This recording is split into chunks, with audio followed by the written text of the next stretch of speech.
अस्सलाम वालेकुम दोस्तों, आज जो मैं आपको फ्रूट दिखा रहा हूँ ये है जी पीकन नट, जिसे अमेरिकन अखरोट भी कहते हैं। आम अखरोट जो होता है वो गोल होता है, ये लंबूतरा अखरोट होता है। अभी इसका साइज़ छोटा है, अभी तकरीबन इसे कोई 1.5 से 2 महीने और लगेंगे। ये जाके अगस्त में रेडी होगा। तो ये पौधा मेरे घर में लगा हुआ है, आपको पहले इसकी फ्लावरिंग भी दिखाई थी।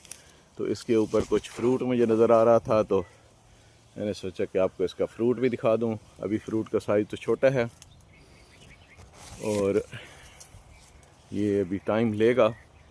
ये पीकन नट एक बहुत ही महंगा अखरोट होता है, मार्केट में बड़े महंगे दामों बिकता है।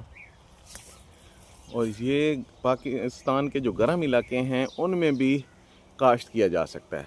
बाकी वैसे जो अखरोट हैं वो तो सिर्फ़ काश्त किए जा सकते हैं जहाँ पे बर्फ़बारी होती हो, या ठंडे इलाके हैं हमारे जो शुमाली इलाका जाते हैं सिर्फ वहाँ पे काश्त किए जा सकते हैं।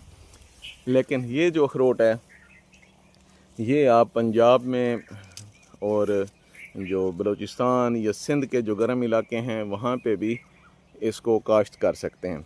इसकी चिलिंग रिक्वायरमेंट्स कम होती हैं, तो इसलिए ये सक्सेसफुल है और मार्केट में भी बड़े महंगे दामों बिकता है। तो जो लोग इसके शौकीन हैं, जनवरी में इसका प्लांटेशन टाइम होगा, प्लांटेशन सीज़न होगा, तो आप उस टाइम ये काश्त कर सकते हैं।